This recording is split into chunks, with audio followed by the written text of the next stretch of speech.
તો વાવ થરાદમાં હવે 77મા પ્રજાસત્તાક દિવસની ઉજવણી થનાર છે। રાજ્યકક્ષાનો 77મો પ્રજાસત્તાક દિવસ વાવ થરાદમાં ઉજવવામાં આવનાર છે। નવો જિલ્લો અહીંયા બન્યો છે અને આ વખતે પ્રજાસત્તાક દિવસની રાજ્યકક્ષાની ઉજવણી અહીંયા કરવામાં આવનાર છે। મુખ્યમંત્રી ભૂપેન્દ્રભાઈ પટેલ અહીંયા પહોંચશે। થરાદના મલપુર ખાતે 77મા પ્રજાસત્તાક દિવસની ઉજવણી થશે।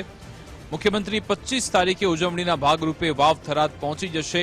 રાજ્યપાલ આચાર્ય દેવવ્રત પણ 25 તારીખે વાવ થરાદ પહોંચશે। અહીંયા સેવા સદનનું ભૂમિપૂજન, ગૌમાતા સર્કલ, દૂધવા જીઆઈડીસીનું ભૂમિપૂજન થશે। 77મા પ્રજાસત્તાક દિવસની ઉજવણીને લઈ હવે વહીવટીતંત્ર સજ્જ થયું છે। માનનીય મુખ્યમંત્રી શ્રીના સવારે 10 વાગ્યાથી કાર્યક્રમ શરૂ થઈ જવાના છે।